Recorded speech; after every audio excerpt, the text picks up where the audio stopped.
everybody. Welcome back to the Followers podcast with Shane, John, and Damien. This week we had a very special guest. We had Kelly McNulty on, and Kelly was chatting to us about the menstrual cycle and the female athlete in general. So I found Kelly super interesting. So she looks after the period of the period. So it's a podcast and an Instagram account, and it covers all of her research on the subject. So John, what was your favourite part of the podcast today? First of all, Shane, all of our guests are special. Let's not prioritise any one over any other. I don't think I actually had a highlight. I was just like so interested in everything, finding out about all this. It just really highlights how, I suppose in a way, sexist research on exercise physiology over the years has been, whether it has been on purpose or just the ease of recruiting and everything, I don't know. But there is, any future budding researchers, there is a vast open field of female physiology to go out there for you and explore. Yeah, like for me there, it's just how, I suppose, just how little is known is the big thing. Yet you'll still come across, I suppose, practices that may be a little bit restrictive, with the belief that this is to benefit maybe sporting performance. Things like going months without your period, the issues that can bring about from a health perspective, but also how, like, from a performance perspective, it might be kind of looked as like a little bit steely, but it might not be good for your overall development as an athlete. So as I said, Murph, there was so much there that was really, really interesting. It's hard to pick something out, but I think the big thing is just how little is known and how much there is still to be looked into. Yeah, even looking back on, I suppose we were all in college together, but like it's not an area that we would have spent a huge amount of time on. And like any coaching course or any S&C courses I've done, it's not been a central topic, and like it definitely should be. Hopefully going forward, it will make its way into mainstream education a little bit more. But again, it means it was that bit more interesting because it's stuff that we haven't really seen before. So I really enjoyed it. All right, so without further ado, here is episode number 40. Kelly, I've heard a few bits from you now, quite a polarised backgrounds or polarised podcast. One was with Arthur Lynch, who was very, very much strength focused. One with that triathlon show, which is very, very much endurance focused. But your own background is in golf, which kind of ties a little bit from both together, but doesn't really closely align with either.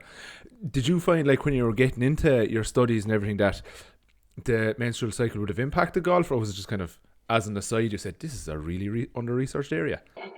Yeah, no, it was a bit of both, really. So I did play golf from a young age, and I was part of that sort of national setup and playing at a sort of a higher level. And I did find that it did affect sort of my training and performance. And that's kind of where the thought sort of started.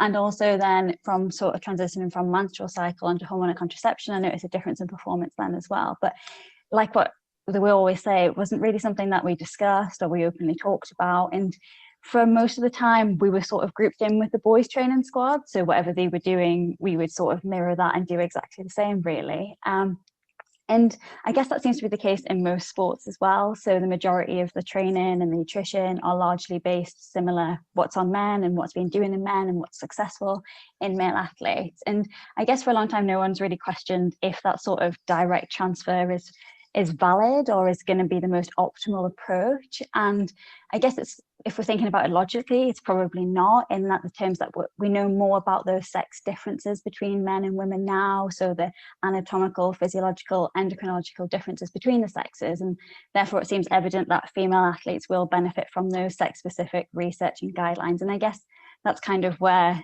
my sort of led to my PhD, and definitely didn't think about doing a PhD at all. So I didn't even know what one was until I was sort of riding that roller coaster of one. So my background, I did an undergraduate degree in sport and exercise science and then a master's in S&C. So I was working in S&C with the golfers as well for a while. And yeah, I just kind of fell into a PhD without realizing what I was kind of doing, but very thankful of that now. So yeah, I kind of got into the space because it was something that had an impact on my sort of sporting performance and everything, but then also noticed that gap in the research as well for more.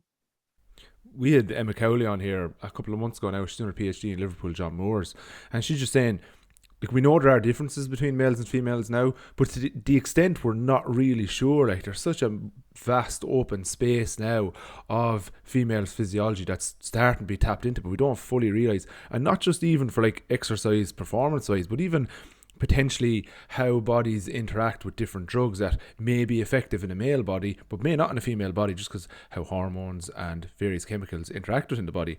And has that started across all kind of disciplines, or is S&C one of the first areas to go that way, or exercise, and then it may go across more pharmaceutical type stuff?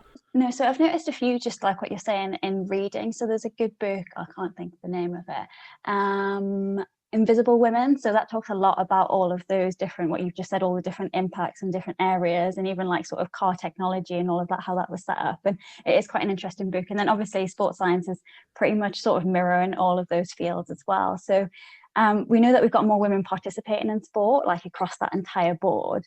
And because sort of women, just like the male athletes, we want to get faster, we want to get stronger, we want to achieve PB. So whether that's at that 5K weekend level or whether it's at that top gold medal winning level, everyone wants to perform better. And I guess despite that rise in participation, the research is almost still lacking behind.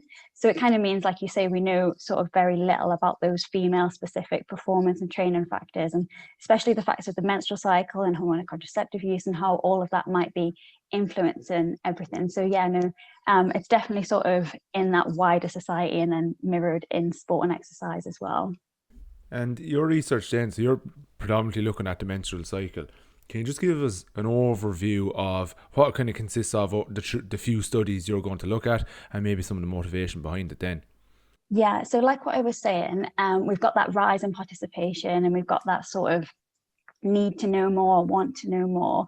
But like what I mentioned, that research is still lacking behind. So there's this paper that we all go back to in cite. So by Costello, 2014, and it shows that of the top 3 sports science and medicine journals for a 1-year period, only 4% of the research was done exclusively on women. So you can see that there you kind of got that reflection of that rise in participation, but without that sort of research behind it. And that limits our ability to adopt that evidence-informed approach when we're working with our female athletes. And basically women will benefit from those sex-specific research and guidelines, and that's what my PhD is looking at. So we started with sort of 2 big review papers. So they were the kind of the first 2 sort of papers of my PhD, or the first 2 chapters. And I think it was quite a good introduction to my PhD. Like I said, like I come from a background of not really sort of knowing much about it other than how it was affecting sort of my performance and my training. And I remember sort of on that first day, like frantically searching for papers on the menstrual cycle, just because I didn't, despite it going on in my own body sort of every month, I didn't know what was actually going on. And I think, like you say, that's a reflection as well of society and our lack of education. And I'm sure we'll go into sort of more detail on the menstrual cycle, but that's kind of where it was. So we wanted to look at performance across the menstrual cycle and hormonal contraceptive use. And they were 2 reviews, so where we get all of the studies done so far to date in that area, and then begin to, if we can, tease out any real effects. And then from that, my PhD is looking at moving on to training and recovery. So even if we didn't see an effect at this performance level, there's some research to indicate that we might be seeing something at that training and recovery level. So ultimately the reason, so to get to good performance, we need to be training right, we need to be recovering right, we need to be doing all the right things. And if we look specifically at recovery, there's some research that says estrogen, so a predominant female sex hormone, is shown to have that protective function against exercise-induced muscle damage. So there could be certain days of our cycle where we might recover faster, so namely when that estrogen's high. But again, there was little research there. So that's kind of what my sort of next thread of my PhD is going down, that recovery and training.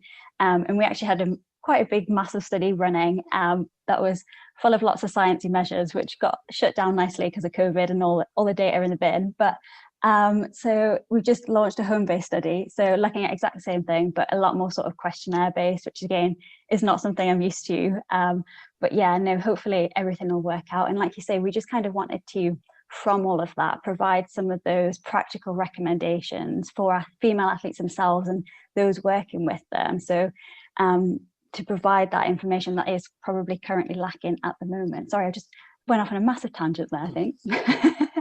No, that's spot on. Something that just came to me there was, Why has there been so little done on females? Is it like, I'm assuming it's a combination of a few things, that like when you go to recruit, you go to college undergraduate students because they're already there at the college, and you might get a little bump in a grade now next semester if you help us do this study. On average, there's probably more or in the past, there's probably more males in a class than females to recruit from, in a slightly sexist way as well. The majority of exercise science researchers probably have been male, so are biased towards that. And then even if you are aware of how the menstrual cycle may impact stuff, you're like, oh, I haven't a clue how to control for that. I'll just get males, it'll be easier. Are there other factors impacting it as well, or is it largely from those three? Yeah, no, I think you just hit the nail on the head there. So if we kind of go all the way back, it's a little bit sort of, without making it a history chat, if you look at sort of around World War II, they were using sort of they were cautioned against women from use in research trials just because of the sort of endocrinologically stuff. So they were cautious that they were going to harm sort of unborn sort of babies and everything like that. So that's why kind of historically women were left out of research. And then obviously I think, like what you said, there's been a lack of women in sports. So it's only really recently, around the 60s and 70s, that women begin to have more sort of sporting opportunities. And then because of that, we're now in a place, I think, where it's wanted and it's needed eventually. But 100% what you just said in terms of actually studying women. So from my personal perspective of recruiting women, it's quite difficult unless you sort of really invested in your performance and your training. You might not have really thought about the menstrual cycle or hormonal contraception and how that might be affecting very much. And also we're not given that education as well. So we're not really taught that how our hormones can affect everything as well. So at school, you taught basically the anatomy of everything and basically don't get pregnant. And that's the extent of that sort of education. Whereas there's loads more in how the hormones affect you, not only sort of in sport and exercise, but on a day-to-day life that we're not sort of taught or taught about. So I guess we don't have that awareness of what actually might be going on as well. But then when it actually comes to research, this research is expensive and it is more time consuming and it does take a lot more to set up, and there hasn't really been the funding there, or a mix of all three, what you've just said there. And even then, when it comes to getting advice from coaches, like on average, the majority of coaches are males, so they don't even have like an empathy towards what's going on. There's like, yeah, you there, don't get pregnant, thanks. Yeah. Yeah, no, you're right. Yeah, and I guess I'm lucky because in my research group there's actually we're outnumbered by males, and they're all interested and they're all doing amazing stuff in the research area. So I think it's great that there's a mix of men who are also wanting to do things in the area as well. That brings us up then to your two review papers, and we'll dig into the first one first. So that was a meta-analysis and systematic review of the impact of the cycle on sport and performance in general. Just to tee us up there, you might give us a little overview of the stages of the cycle first, and then we can use that to frame how it may impact or be impacted by exercise as we go on, and then we'll kind of tease apart after that what is a meta-analysis. Yeah, 100%. So I'll try not to go into too much overwhelming detail, and if I start rambling, just stop me. But the menstrual cycle refers to that fluctuation of hormones that we get roughly every month-ish in women of reproductive age. So around the age of 12 all the way through to about 50. And ultimately, the reason why we have a menstrual cycle in the first place is to allow us to become pregnant and reproduce. But that's not what most of us are trying to achieve every single month. So there's a common misconception that the length of the menstrual cycle is basically how long you bleed for. But actually, it's that entire cycle. So from the first day of a woman's period all the way to the day before their next period. So it's not just that sort of bleeding time. And that textbook 28-day menstrual cycle basically is how long it lasts. But we're not all textbooks, and only around 13% of women have that 28-day menstrual cycle. So a normal cycle is considered somewhere between 21 and 35 days. And it's common that you have some variation in cycle length as well of up to 8 days. And fluctuations would be perfectly normal. Even like on an individual level, it could be 22 days, it could be 32 days the next time, and that's normal, is it? Yeah, so about roughly 8 days, we say. It could fluctuate month to month. So you do get that variation, and it is quite normal to have that, which also makes research in this area particularly hard because everyone's different. But yeah, so hopefully from that you can see that it's just more than just a period, and it's instead that sort of fluctuations and hormones, and sort of a vital sign of health as well. So as women, we have these two predominant sex hormones, so the estrogen and progesterone, although there's lots more hormones involved in the cycle as well. But across that textbook 28-day cycle, these hormones, they like rise and they fall at certain points. So if you look at the first half of the cycle, so if we go to day 1, which is the first day of the period, at this point, estrogen and progesterone levels are low. So they're at their lowest levels here. And then following the period, one of the hormones, estrogen, so this starts to increase, and it just peaks just before we have ovulation. So ovulation refers to that release of an egg from the follicle, and that normally happens around the midpoint of our cycle, although that again varies greatly between lots of different women. So that's kind of why our cycle lengths are different, basically. And then after ovulation, we get this drop in estrogen. So it drops off a little bit, and then it starts to rise again in that second half of our cycle around days 20 to 23, but also at this point now. So progesterone stayed quite quiet so far, but after ovulation, that increases and it reaches its peak sort of in the middle of that second phase as well. And then, so both hormones are high in that second point. And then if pregnancy doesn't occur, both the hormones drop off, and that's what allows the cycle to begin again. So in summary, women have these sort of 3 main points in the cycle where they're most sort of physiologically different. So the start of the cycle when both hormones are low, and then we've got that midpoint of the cycle where we've got that increase in estrogen and low progesterone. And then we've got that final phase of the cycle where both hormones are high before they drop off and then start again. So yeah, and also that's a typical menstrual cycle, or what's normal. But then I think from the start, it's important to highlight that there's a lot of variation within women. And then to get really complicated, there's a lot of variation within the same woman across her lifespan, sort of from puberty and the menarche all the way through to menopause. So yeah, there's a lot going on with the hormones. But I guess what you say in terms of the primary function is to support reproduction, but because we have these hormone receptors all over our bodies, so they're in our muscles, they're in our brains, they're everywhere in our bodies, the fluctuations in these hormones can then influence many other physiological systems. So they can get into our cardiovascular system or respiratory system, metabolic system, muscular system, and therefore that's how they can lead to those performance and training effects. So if you kind of take estrogen, for example, it's that anabolic hormone, so it's known to have an effect on skeletal muscle. It's also shown to have these antioxidant and membrane stabilizer properties. So like what I mentioned before, it can protect against that muscle damage, inflammatory responses.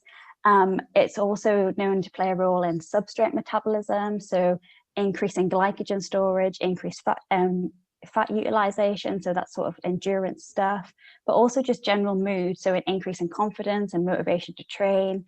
And then in contrast, progesterone is thought to have those anti-estrogen effects and a lot of its own physiological effects as well. But I guess if you add that all up, you can start to see where it might start to be having an effect on exercise performance. While not specifically linked to exercise, why do estrogen and progesterone peak at various stages of the cycle? Is it to, like, does so much of it come back to like really basic biology, and we are designed as creatures to mate, and they increase the chances of getting pregnant at a particular time? And like, do they give off like subconscious sense that you're at this period, pardon the pun, where you are most likely to actually, or where you're at your most fertile, or what way does, or is it more of a survival thing that you're better able to protect yourself from threats outside while getting pregnant? Or yeah, no, you're 100% right. So estrogen's kind of that main hormone in that first half of our cycle, and that's kind of like, I call it that Serena Williams hormone. So it's that kind of go out and get it hormone. So she like, so if you kind of think about it like that, in that, that's what that first half of the cycle is set up for. So when you get that particular peak in estrogen, that's when you're at your most fertile, and that's kind of where you would, estrogen is giving off all of those sort of confidence and motivation sort of thing. And then if we kind of look at the second half of the cycle, that's where progesterone increases, and that's kind of known as the like pro-pregnancy hormone. So that's the kind of like calming hormone. You kind of sort of settling in sort of phase. So yeah, that's kind of why you've got that sort of evolutionary perspective of estrogen and progesterone and what they do. But yeah, no, you're 100% right. So the progesterone kind of calms you down, so you're more rest and digest as opposed to fight or flight, because it puts your body in a better position to become pregnant, I suppose. Really, yeah. Right. I just your findings then, or how you even ran your first meta-analysis then. How'd you go about that? Yeah, good question. So what we did is basically meta-analysis refers to sort of getting and collecting all of those studies together. So we wanted to look at the effects of menstrual cycle phase on exercise performance. And basically the reason for doing this in the first place is because obviously what I just mentioned, the hormones can affect, but at the moment the research was really conflicting. So basically when you looked at it, you had one study that showed, yes, there is an effect. And then you had the same amount of studies saying, no, there isn't an effect. So I guess because of that mixed bag, we had this sort of lack of consensus on whether exercise performance was affected by the menstrual cycle phase or not. And then because of that, we had no guidelines for female athletes or those working with them in terms of managing performance across the menstrual cycle. So that's kind of why we did it. And then to do it, we searched sort of 4 databases and we got back about 5,000 results. And then we had to go through each one of those for the title, abstracts, read them all, and assess them for the inclusion exclusion criteria. So that took a little bit of a time.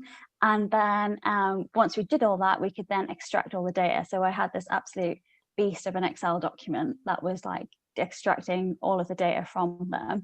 And then we also did a quality assessment. So as well as sort of providing these guidelines for the female athletes, we also wanted to be able to sort of help the research sort of move forward and see where, reflect on what we've done and where we can go in the future sort of thing. So we also assessed the quality and then we could run our results. So yeah, that's kind of how we did it in a short summary. And like that big beast of an Excel, did many of the how many papers do you include in the meta-analysis? Good question. 72, I think it was, off the top of my head. Oh, that's a big one. Like, did most of them have open data that you were able to get? Did you just have to tease what you could out of what was given in the papers? Were you able to contact some authors? How does that work? Yeah, actually, we were really lucky. We didn't really have to contact that many authors. I think it was only like 2 or 3, and actually everything, because of being at Northumbria and then having Kirsty at Nottingham, we kind of had 2 universities to cover, sort of find the papers, basically.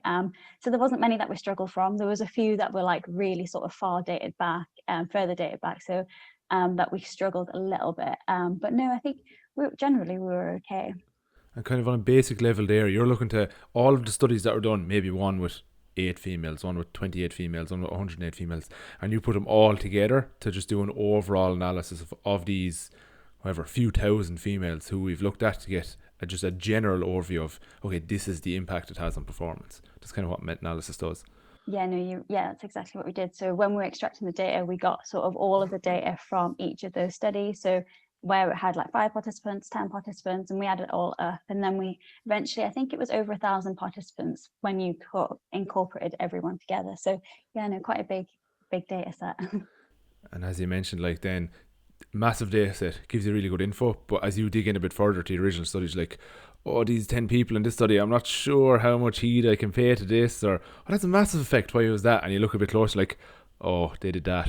And that kind of, that, like, meta-analysis are obviously really important in guiding, like, and pulling together a load of research, but sometimes you have to be careful enough in some of the ones you include.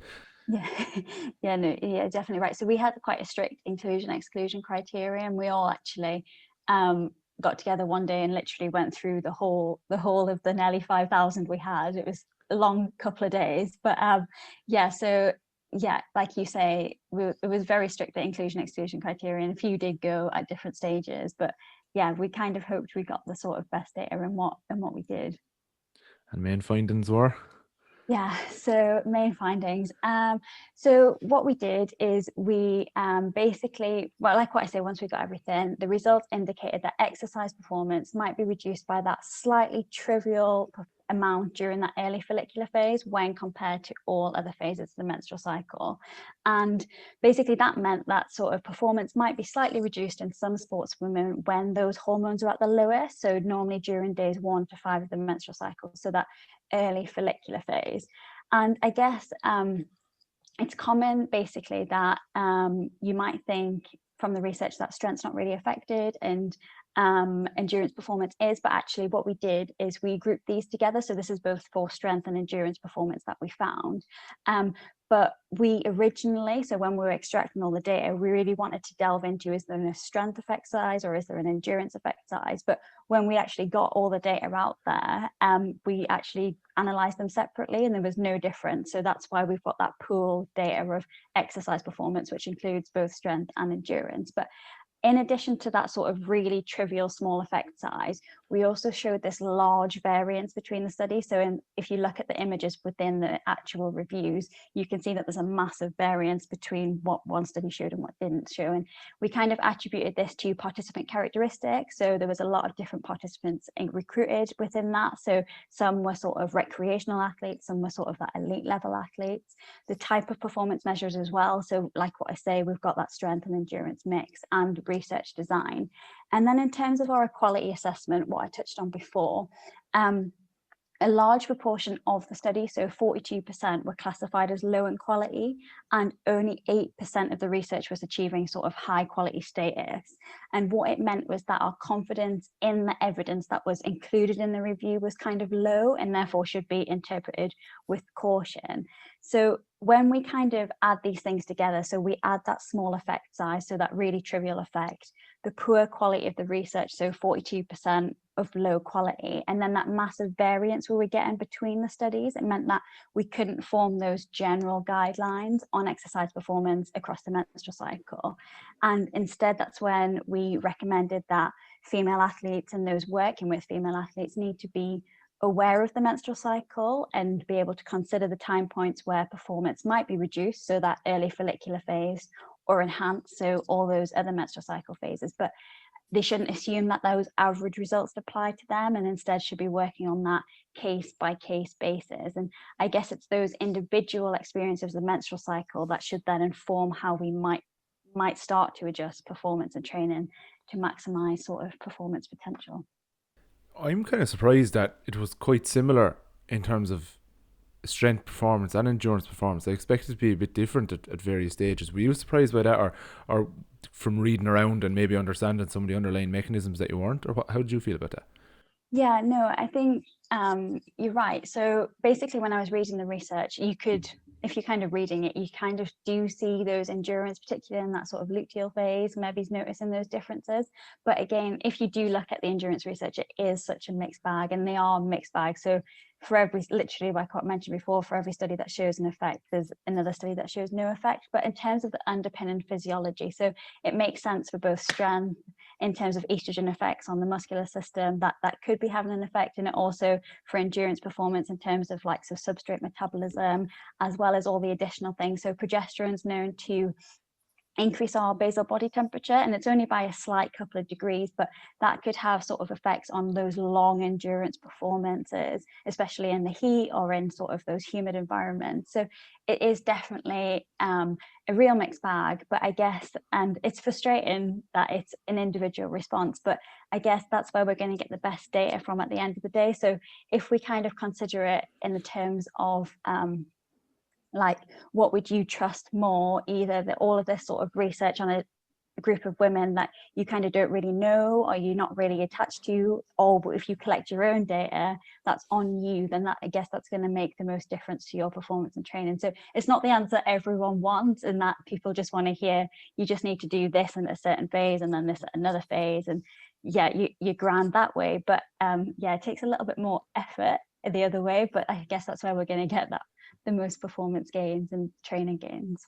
I suppose my big kind of question, and obviously it's more from anecdotal conversations with people, but the amount of women maybe who don't go through a regular menstrual cycle or will go several months without it, is there, I know that wasn't the goal of your research, but in your research, in your time looking through things, do we see any kind of effects of that on, obviously we know from a health perspective it's not ideal, but from a performance perspective, can that bring about, you know, a negative aspect to your training, performance, or anything like that? Or have you seen anything like that?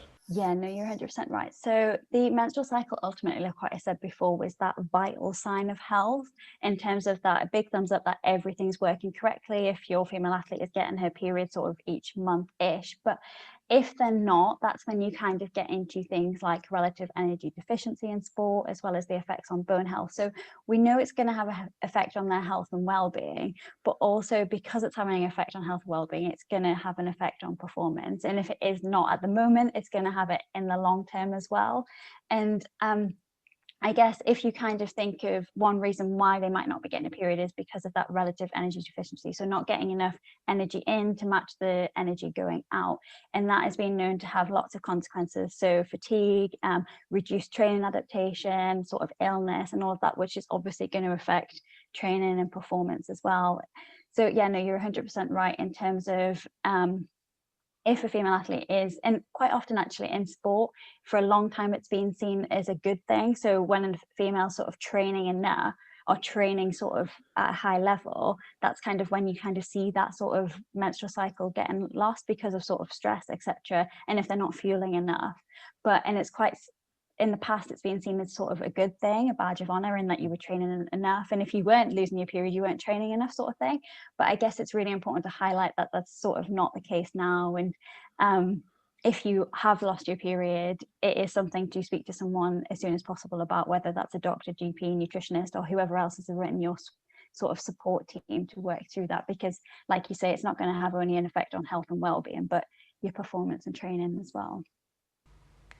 Yeah, so it's the bit that kind of caught me is how often I'll come across people and they just think nothing of it. It's interesting to know that historically that was viewed as a as a positive thing. And maybe that's the kind of language or conversation maybe that's still lingering around. But yeah, I've always found it, I suppose, kind of unusual or just kind of strange how often people would be like, oh, it's fine, I haven't had my period in 6 months, 7 months, and like, are you sure that's okay? And a lot of people just seemed quite dismissive of it. Like, yeah, it's fine. Yeah, and I also think if we kind of think about it, like periods in sport are a bit of a nuisance in terms of like you might have really bad symptoms, you might feel like you're missing training and performance, and some women might think that if they're not getting their period, they're not getting all those symptoms and all those negatives, but actually there's a lot going on sort of not on the surface that they might not be noticing and might not actually realize that is connected in terms of like fatigue and that bone health, and then sort of not getting the most adaptation out of training despite the volume that they're doing. So yeah, no, like what you say, I think that messaging that it was sort of a good thing in the past needs to sort of like change into sorry, rambling again. That's fantastic. I'm just going to pick up, sorry, along that same vein there, Kelly. So I'd be coming from kind of a bodybuilding background, so it'd be quite normal to see women like towards the end of their prep cycles when they'd start to kind of lose their period for maybe, well, obviously depending on the competitor, but like some would be maybe 4 weeks out from the show, some would be 6 or 8, some would be their entire kind of cycle through. So in periods where your goal is to, obviously you are going to be nutritionally deficient because you're starving yourself, I suppose, to get down to those very low levels of body fat. Is there maybe a time frame where, again, if it's a temporary loss, where past a certain amount of time, so past maybe 3 months, then it's something that, what am I trying to say? So if you, to avoid long-term troubles or issues off the back of having maybe smaller periods of time where you have amenorrhea, is there kind of a time frame where you're like, okay, well, that is bad? Like say 1 month, if it's coming up, since that was your goal to get to very low body fat, it's going to happen, it's kind of inevitable. But any longer is when you're really going to see damage to your cycle and to your overall health. Yeah, so again, it's very individual. And like some women, for instance, might sort of go into that sort of phase of like what you say, the bodybuilding, and then lose their menstrual cycle. But actually, it's very individual whether or not that'll come back straight away as well. So some women might really sort of then go back to sort of not being that restricted with their training and their diet. And then they might actually not notice it come back. And I guess it's really sort of where in terms of those types of questions, with it not being my specialist area, I would always sort of refer to that support team of a doctor and GP who can maybe support better. Although I would say make sure that the doctor GP understands those sort of training and performance effects as well, which I don't think everyone is sort of aware of at the minute. I know my personal experience of going on sort of hormonal contraception, and those sort of conversations with a doctor were very sort of basic and simple, and they weren't sort of related to performance or training or anything like that as well. So I definitely think sort of GP awareness of the training and performance would help with that as well. But yeah, it's very individual in terms of sort of health and well-being and what might be going on. Sorry, that was a naff answer. No, that's perfect. It kind of leads me into my next question, which was going to be, like you just touched on there, is there obviously people in medicine, in the medical industry, and doctors will be hugely knowledgeable about the biology behind the menstrual cycle, but is there a huge gap in the knowledge there between, say, how they see how it reacts to different training stimulus, or how in general it works with performance? Yeah, I think so. Definitely from my own personal experience, it was never something that was discussed. So personally, I went on hormonal contraception because to control sort of those really bad negative menstrual cycle effects, which were having an effect on my performance and my training. And by going on the oral contraceptive pill, it kind of removed those, and I was able to perform better. But actually, I didn't have a clue what I was on, what my physiology was doing, and what that actually meant for my training and performance. And probably in the long term, that wasn't a good decision for me in terms of health and well-being. But I do think we need that increased education as well, in terms of they know all about all of that, but then just informing of whether they're an athlete and different needs there might be entirely different. And I guess that's where you've kind of got your doctors and your support team as well, which might be able to help. So is there, I suppose, talking about contraception, it's not an area that I know a huge amount about, but I know there's obviously different strengths and different doses for different women, obviously, because everyone's individual. Is there a way, or is there a service for people to factor in performance into that decision? Like, obviously, I presume you can pick it based on symptoms you receive, how it affects your mood. Is there a way to factor performance in, or no? So Or does that make at sense? the moment, it makes sense. So at the moment, we have very little. So we've got very little research in the menstrual cycle and very little awareness and understanding as well. But if we actually look at hormonal contraception, there's even less. So there's even less research there. We know less about it.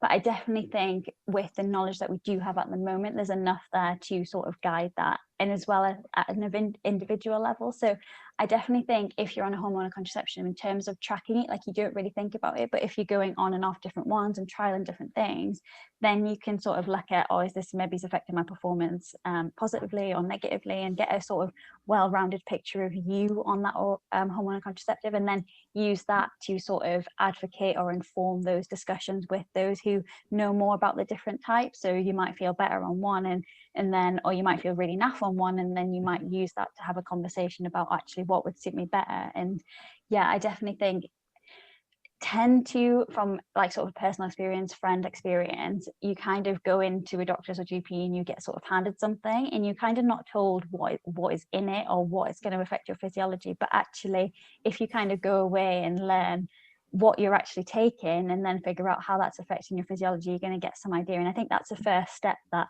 it's just missed out, and we're not told that or informed about that enough before we make those sort of potentially big changes. Yeah, that's really interesting, because that's kind of what I thought it was. It was like, when you first go in to get the pill, it's like, right, here's a starting point, and come back in 6 weeks and we'll take it from there, see if you feel bad, if you feel good, and then we'll work on it from there. I found it really interesting. Just to tie it back there, when it's sometimes seen as a badge of honour to lose your period when training, is that because stereotypically the most popular female sports are either weight-based, so you had to be quite small, therefore a lot of restricted energy intake, or massively high training volume, such as like swimmers doing huge volume or runners doing huge volume? Is that where some of that may have come from? Yeah, no, you're right. So like, in terms of it, if you were a female athlete and you were training loads, and you lost your period, that was kind of where the badge of honor was. So you were like training really hard, you were training a lot. Sort of that's kind of the messaging where I think it's kind of come from. Yeah. Or like a gymnast constantly trying to stay small and light and just having a massive calorie restriction then as well. Yeah, no, and you've seen a lot around sort of that sort of gymnastic approach and all of those different things coming out in the media. And I definitely think sort of all of that's linked in terms of the like aesthetic sports, like gymnastics, or like where you have to be a set weight as well. There's obviously a lot of sort of underlying things going on there as well. But yeah, no, it all links in. And you mentioned there about when trying a different type of contraception. Is there kind of a set time, not like try it for one cycle, then try another? How long should you give it, bar like it's having you like detrimental side effects? Yeah, no, it's on average it's about 3 months to sort of settle in and get that sort of change in hormones and figure out what your body's doing. So yeah, I'd say about 3 months, and then equally 3 months for your, if you're coming off hormonal contraception, for your sort of natural cycle to get back into a rhythm as well. So yeah, 3 months ish. But obviously, if you are, like you say, experiencing really, really naff side effects, then yeah, do something about it. And just out of interest there, because there's so little on the impact of menstrual cycle in general on performance and less then on contraceptive on performance, how much is done on oral contraception in general, not just on performance, but when they're actually bringing it out? Is it the case of no major side effects, doesn't get you pregnant, okay, FDA approved, or how much more did it go into in terms of long-term impact by each particular one? Yeah, so I wouldn't say I know loads about this, but I would definitely think, if we kind of think the pill was first really introduced around the 60s, I think that's why I included in my PhD thesis now. I might have got that date wrong, but it was about the 60s. So if we kind of think about it, a kind of generation, so it's kind of like our sort of grandparent generation that were the first to kind of use these, and we haven't really seen the sort of what that might mean long term yet. I always, when I was reading that, I was like, that's quite interesting that we haven't sort of seen sort of the different effects long term. But yeah, no, I think we need more research, and there's a lot coming around about the sort of AstraZeneca vaccine and that leading to blood clots. And then actually I saw a stat the other day which was like the oral contraceptive pill, and it was like massive compared to the AstraZeneca, and yet we're allowing women just to be on that and take that, and there wasn't sort of that message. And so no, I definitely think you're right in terms of, yeah, we don't know. I don't know how much we know, but it's not really something that I would say confident on commenting on. And just talking about contraception in general, then that brings us into your second paper where you looked at the use of oral contraceptives among athletes. Just feel free to tell us the important bits there.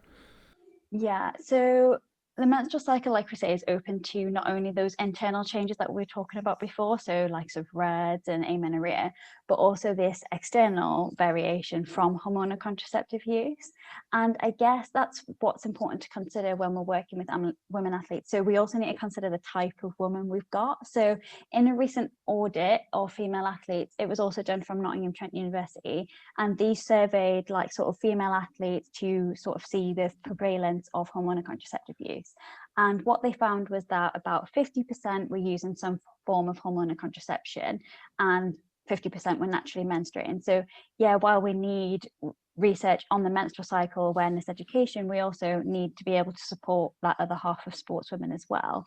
And I think sometimes in the research specifically that's been lacking. So we don't have a lot of menstrual cycle research, but we've even got less hormonal contraceptive research.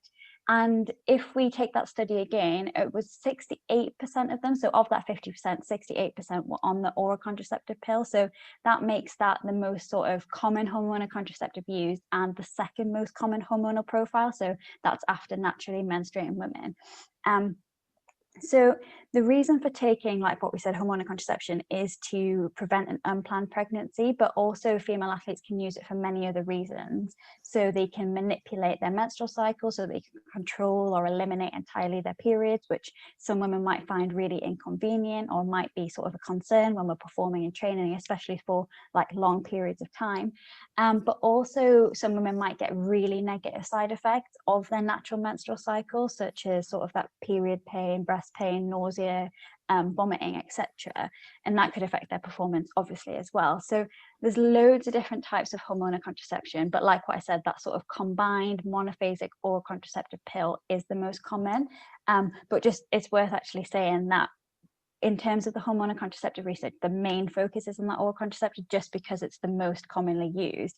But we need more research on all those other types as well, so that are becoming more popular, like the progesterone only, the implant, the contraceptive patch. So we do need more research there. But our review is mainly looking at these oral contraceptives, and they're designed almost in a way to mimic that 28-day menstrual cycle. So they have these 21 pill taking days followed by the 7 pill free days, and basically that alters our physiology in a different way. So it suppresses our natural hormones that we're producing throughout the pill cycle, but it also provides us with this sort of synthetic estrogen and progesterone each time we take the pill. So the way I described the hormones sort of rising and falling across the menstrual cycle before are now almost down regulated. So the natural levels will go to almost like a flat line. Whereas on top of that, we've also got these 21 pill taking days where we get this sort of spike in synthetic hormones. I always like hold my hands around and then realize that no one's going to actually see me doing this.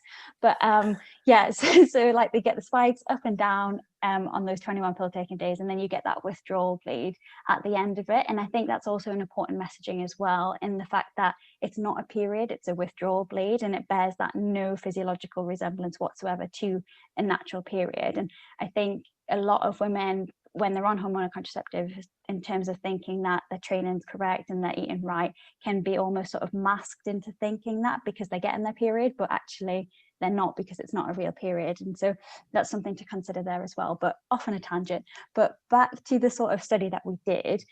So we wanted to know that, because this profile of these hormones is entirely different to the natural menstrual cycle, we wanted to see if they were influencing performance in a different way.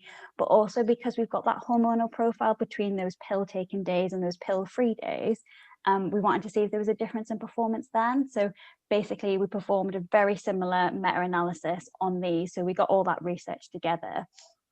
And basically, if we look at that sort of between group analysis, so where we compared naturally menstruating and oral contraceptive users, what we found was that we had this sort of slight trivial performance effect with oral contraceptive use. So we saw better or superior performance in those who were naturally menstruating compared to those who were using some form of hormonal contraception. So some women that are taking oral contraceptive pill might experience this slightly reduced or slightly poorer performance than those who weren't taking the pill.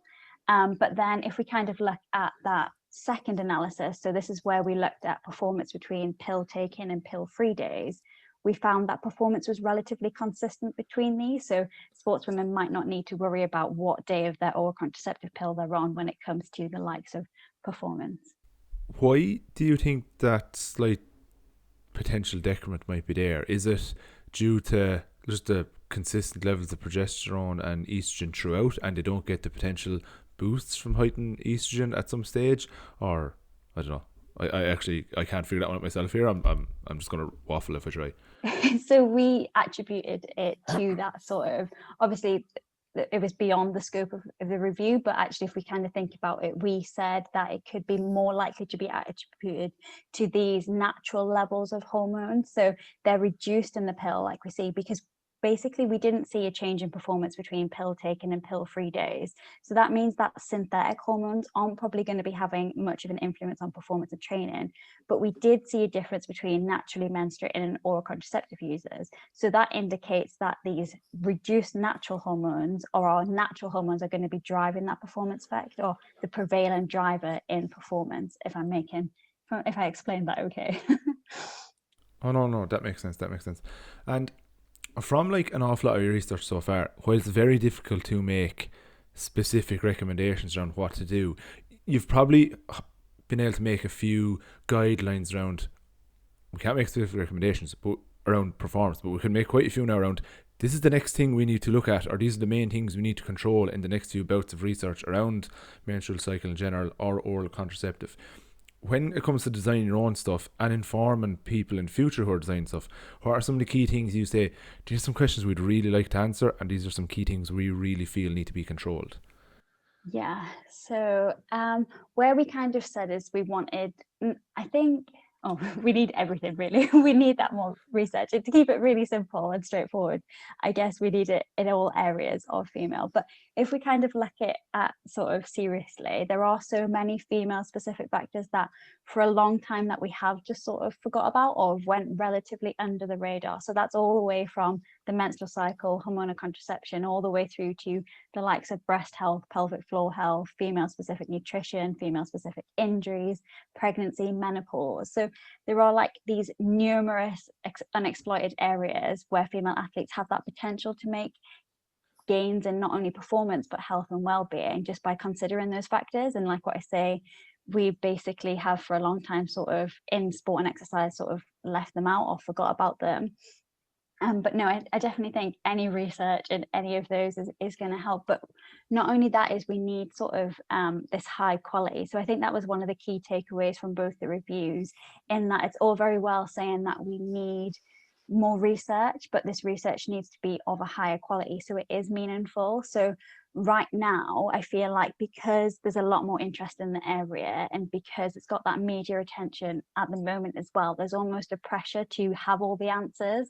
And one of my supervisors, Kirsty, sort of has this great saying of that in our rush to almost bridge that gap, we need to be careful about how we're going about it so that female athletes not only get the same amount of data, so the same quantity of research as male athletes, but also the same quality so that it matters and it's going to make a difference to performance and training. But in terms of what I would like to see in the research, so I think what's really interesting are these really big training studies. So there's only been 4 done so far that I've looked at menstrual cycle phase-based training in terms of if you train in a certain phase of your cycle, do you get more adaptation than if you train in another phase? And the research generally indicates that this sort of follicular phase-based training, so training more in that first half of your cycle, can lead to sort of gains in muscle mass, muscle size, muscle strength, compared to training sort of regularly across your cycle or in that luteal phase. And I think it's really exciting to think that we could potentially exploit sort of our physiology that way and get those gains and get those adaptations. But I think one of those massive studies would be exciting, but pretty hard to do. To just put a bit of an S&C hat there, actually, you say train more so in the follicular phase. It's not a case of you train hard for 2 weeks, then take 2 weeks off, but you just have a little bit more of a focused intensification in those 2 weeks and more of a maintenance the other 2, is it? Yeah, you're exactly right. So you wouldn't sort of just not do anything, but yeah, you would have about sort of like maybe 1 or a couple more strength sessions in that phase a week, and then kind of tailor it down a little bit, yeah, without getting rid of it entirely. It's just different focuses at different parts of the cycle, but it's really interesting. Would it be similar maybe for endurance based, or is it looking a little different? Yeah, so I don't know of any studies whatsoever that I've looked at sort of the endurance. I was actually speaking to a PhD student from, I'm going to get it wrong, but it was like somewhere like Sweden, Norway. And she's actually just got started on her PhD, but she's looking at a big training-based study on endurance athletes actually at a top level. And I think her PhD sounds really exciting. I was sat there really interested. But yeah, hopefully in a few more years we might have those sort of guidelines as well. Possibly limited a bit there too, in that endurance improvements in endurance performance as you get a bit more elite, they can take so long to actually manifest themselves. Like, that's obviously going to be a big impact. One of my PE teacher in my day job, one of my fifth years said to me yesterday how she heard, because she's mad into soccer as well, how Chelsea are looking to implement menstrual cycle based training. Like, I assume that is difficult to say the least in group based training. Yeah, no, you're 100% right. So I think when we say take this individual approach, it's easier in that individual sport. So when you've got someone you just work in one-on-one as an SC coach or whatever with an athlete, it's a lot more easier to implement that way. But when you've got that big group session of athletes who you're just trying to train and manage their performance, and you're trying to keep them all on the same training block and keep it easy for you, that it's going to be difficult. So no, I guess it's more about giving female athletes the knowledge and awareness so that they could be an advocate for themselves, so that in case, for instance, that they could be like, actually, I'm going to take that session and maybe I'm going to do maybe a little bit more of a warm up, because I know that maybe my injury risk might be a bit more increased at this point, because I get a few niggles and I feel a bit funny around this point, and just I'm going to spend a little bit more longer on my warm up before I go into something. And it's just stuff like that. Or if you're sort of really struggling with period cramps and period pain, then coming up with strategies that help you overcome this, so you don't miss a day of training or you don't miss a day of sort of competition even. So I guess it's about taking or putting the ownership onto the athletes as well, in terms of if you give them the knowledge, you give them the education, that they can maybe start to make small tweaks and small changes to their performance to help you, instead of those I mean, I think it would be amazing to have everyone tailored to their menstrual cycle, but also you have to think that women's hormones not only vary between people, but they vary month to month to month. And it's going to be such a massive task to make sure that each month you're doing the right things. And then if you then incorporate like some nutrition, and people are saying, eat this in one phase, eat this in the next phase, you can see how complicated that's gonna get. And but no, I think it's exciting, but then practically, yeah, it's difficult. We'll touch on nutrition in a second, but even in terms of making that a bit more practical, making the players aware is probably key, but then letting them know that if you're in this follicular stage, while we are doing sets of 5 in the gym today, someone who's not at the follicular stage, 2, 3 might be loads. Someone who's like there, you can push out 5 sets of 5 here, or 3 sets of 5 at a slightly higher percent. You'll probably adapt a bit more or recover a little bit more from it.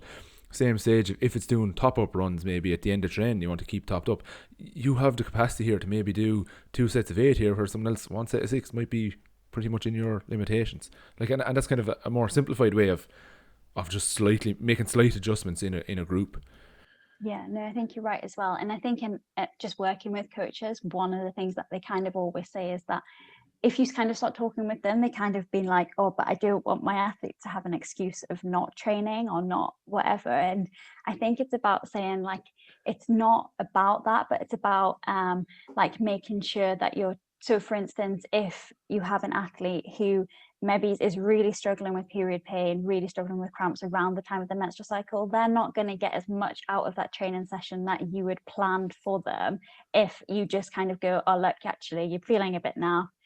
It's probably better that we do this today, and we'll save that sort of really hard training session for a time when you're going to get the most out of it. And it's just being able to sort of adapt things like that. It's not about just saying, oh, you know what, go home and have a rest, which actually sometimes might be needed, but it's just about sort of being able to tweak things and adjust things and working together to sort of benefit. And just to touch then on nutrition, you'd sent me in direction of, was it Renee? I got her ebook and all, who gives quite some really good advice around how to eat around the menstrual cycle. And this is obviously your chance to plug away on your own social media platforms. But she was on your podcast recently as well, period to period. What are some of kind of her key highlights? And then maybe take us through how you've broken up the other episodes in terms of like important considerations for females and exercise. Yeah, no, definitely. So Rini was definitely one of my favorite guests, probably. I mean, I say that about them all, but no, it was a great podcast, and I didn't really know much about, so I'm not a nutritionist, but it's definitely something that I was interested in and definitely wanted to learn more about. And just actually hearing her talk about those sort of female specific nutrition and sort of how the menstrual cycle and how that all links to performance and training as well was really interesting. Yeah, and I guess sort of key takeaways from myself was that in terms of like females, it's the research is very similar in that for a long time it's been forgotten about in its male specific nutritional strategies, and it hasn't really been looked at from that female perspective and how our hormones might be influencing different things. And then sort of training and performing in terms of nutrition around the menstrual cycle as well was also really interesting. So just in terms of when you sort of on your period, you might find that you might benefit from increasing sort of iron intake and carbohydrate stores, and then just different things in terms of that luteal phase as well. So this is where we might see an increase in appetite and an increase in sort of these big fluctuations in blood sugar levels as well. So keeping our carbohydrate stores topped up regularly and sort of eating every sort of 3 hours is a big thing in terms of when we look at substrate metabolism and exercise as well. So we might not be very good at using those stores then. So having a top up of carbohydrates was also particularly important sort of endurance performance as well. And also, sorry, I'm just flicking back and forth as things come, but she was talking about sort of if we are training more in our follicular phase, then we need to be making sure that we're supporting that recovery by eating the right things as well. But yeah, no, she was a great guest on the podcast. Yeah, no, so have a listen, because I'm not doing it any justice whatsoever here right now. But yeah, in terms of the other guests that we've had on, so we've got 10 episodes and a couple of bonus episodes as well, but they're covering everything from menstrual cycle, hormonal contraception, breast support, pelvic floor health. We've got injuries this week. In the future, we've got pregnancy coming up, and then postnatal, and then menopause as well. Yeah, but it was really interesting for me to sort of being in that menstrual cycle, hormonal contraceptive space, to then sort of leave it and see the breast health, the pelvic floor health, and all of that, and get a more well-rounded feel of the area, which was really great as well. It just shows like the vast array of differences between males and females, and with the majority of research done in males and the majority of recommendations made based off research in males, it just shows how many potential areas that are either completely neglected or could actually be steering females in slightly the wrong direction. Damien, you surely want to hop in here with something nutrition related. I suppose just one of the main things that I see is just the the lack of alterations that happened in the diet across the menstrual cycle, that say it might be in a calorie range or have a routine of eating, and it just stays consistent despite the different phases that someone will be going through. Have you I suppose with your chat with Renee, or have you come across anything where like there's particular maybe focus should be given? Obviously, like you mentioned, maybe supplementing with iron at certain points is prudent possibly, but even from a calorie perspective, is there any kind of focus or in any of the research on whether calories should increase or be managed a little bit better at different points? Yeah, so because our basal body sort of metabolic rate goes up in that sort of luteal phase, it's kind of thought that's how we get that increased appetite from, and sort of calories we might need to consume more. There was something like 200 calories a day is what was sort of like the difference between the different phases. But I guess Rini was explaining that kind of all basically counterbalances itself out, and it is pretty the same across the cycle in terms of calorie intake.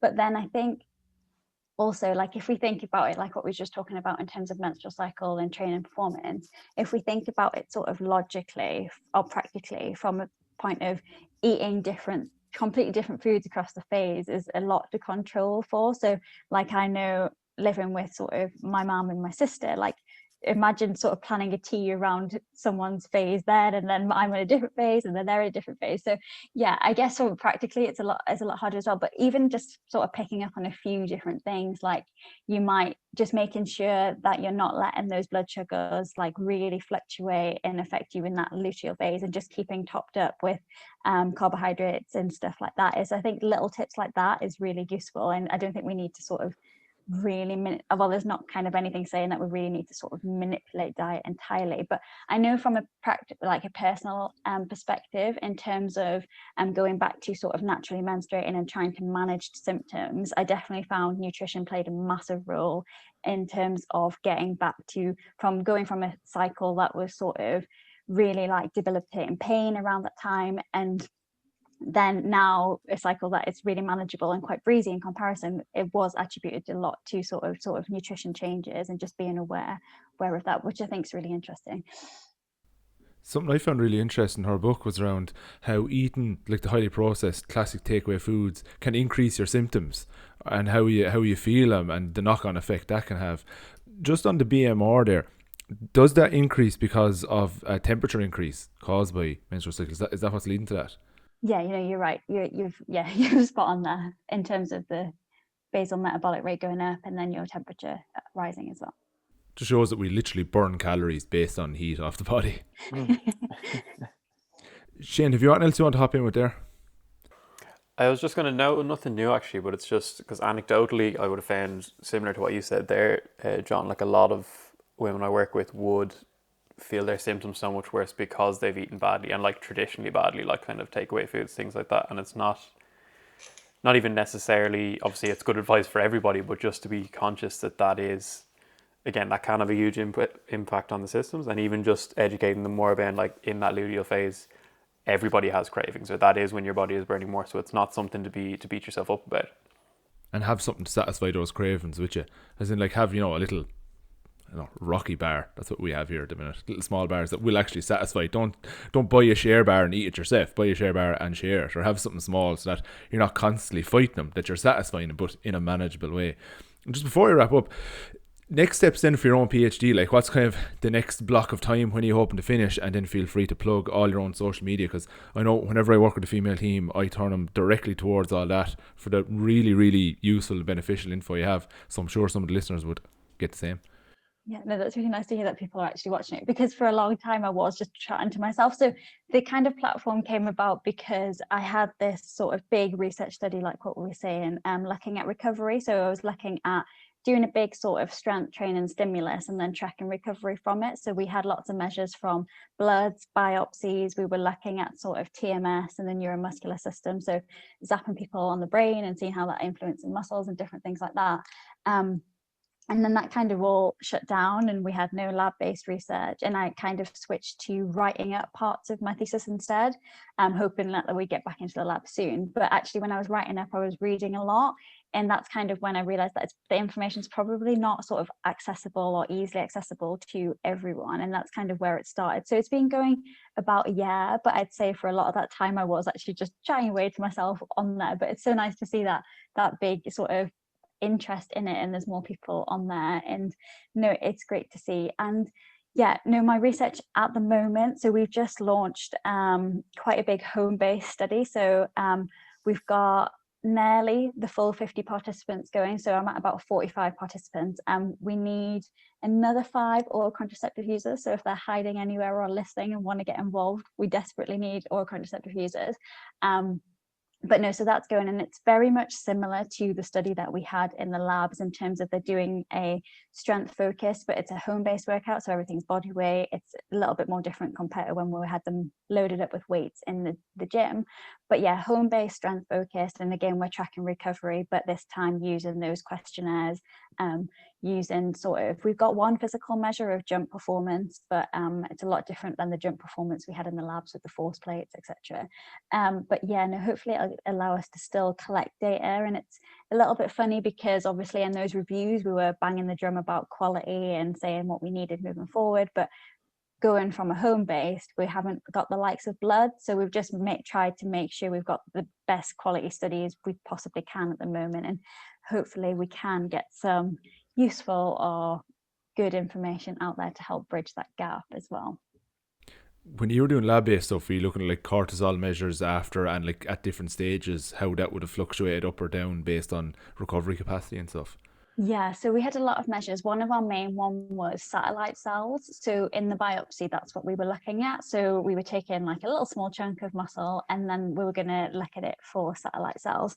And basically, these are what sort of proliferate to get those sort of different adaptations in sort of muscle size, muscle strength. But what we were finding from sort of some pilot data, so my supervisor, Kirsty, she had basically these different like cell going on, and she was feeding them with different things like like with the sex hormones, and she saw this sort of big sort of increase around sort of that late follicular phase again, so leading that we could be getting increased in sort of satellite cell adaptation, which could be leading to greater adaptation in that phase of the cycle. So that was kind of where the types of biopsy measures we were looking at. But yeah, getting willing participants to get a chunk out of their leg as well wasn't easy. Yeah, it's like recruiting people to do, yeah, you're going to do 4 Wingates in the space of 20 minutes there. And the jump height as well, how are you measuring that when it's people doing it at home to keep it somewhat valid? Yeah, so we've actually using the My Jump app. So I'd never actually come across it before doing this research, but that's what we're kind of utilizing here. So in the labs, we were using force plates, etc. But we've moved to that My Jump performance and looking at jump height and flight time, etc. Actually, Carlos Balsalobre, he actually has a really good suite of apps. He's the sprint timer. He can look at the dorsiflexion. He's about 8 of them now, I think. He's actually put loads of work in there. They're really, depending on what you're doing, for like that, it's really, really handy. I found working with a team, it's not that handy to set up, but for like that, it's absolutely brilliant. I'd say he's really reaping the rewards of the work he put in a few years ago in times like this. Kate, that's been absolutely brilliant. Thanks so much for your time. That was brilliant information as well. I really hope people get an awful lot from that, both females but also coaches and anyone working with female athletes, and even just not necessarily an athlete in general, but just people who are actively exercising, and that they share it around. Follow all your social medias, because again, it's really good to just derive information from that's often kind of a taboo subject, or said like, oh listen, just you have to get through it now, and like sometimes you do because you can't control fixtures, but sometimes there are ways to help yourself get through it. So thanks a million for your time. No, thank you for inviting me. It was great to speak with you all.